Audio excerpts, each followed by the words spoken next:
little engines were busy clearing their railroad of leaves and broken branches. Peter, Sam, and Rusty often worked together.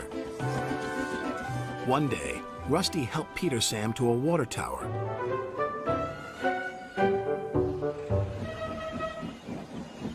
Peter Sam felt much better after his long drink, but the freight cars were bored. Let's break away. Their loads were heavy and the couplings old. One snapped.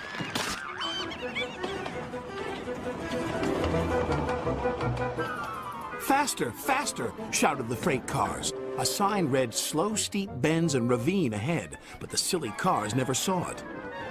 Then, it was too late.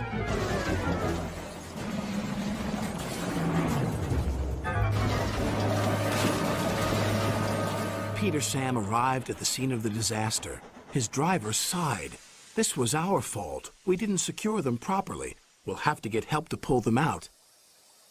Sir Topham Hatt will be very annoyed. And he was.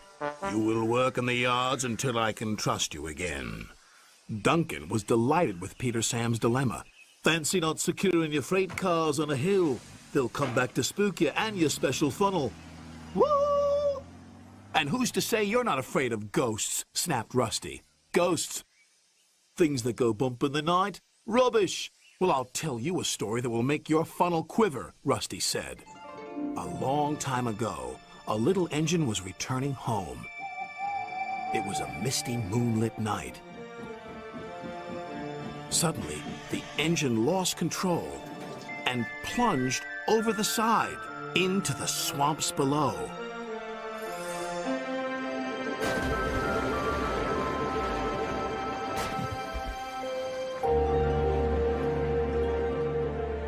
He was never found again.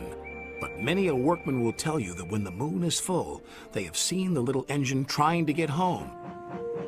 But he never reaches the other side. So what do you think of that, Duncan? Rubbish, replied Duncan.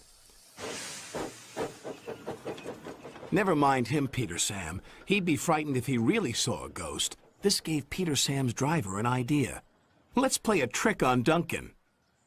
The next day, he spoke to Duncan's driver and fireman, who agreed. We'll do it tonight. Duncan had to take coal cars to the slate mines and then bring cars back. Duncan's driver decided as part of the plan to cross the old iron bridge. Haunted bridge. Rubbish, snorted Duncan. It's as tame as a pet rabbit. But all the same, he kept thinking about Rusty's story. When dusk fell, he was keen to leave. If we don't go now, Scarloey will take my favorite place in the sheds. We have to collect our cars first, his driver replied. He could see their plan was working because Duncan was nervous. When night fell, they set off. The mists were rising around the old iron bridge. Duncan whistled, and the sound echoed everywhere.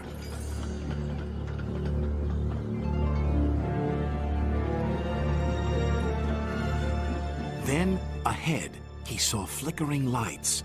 His driver knew they were only insects that shine brightly at night, but to Duncan they looked like an engine. Next, his driver secretly threw a rock from the cab into the ravine below. It's the ghost! Take me back! Take me back, please!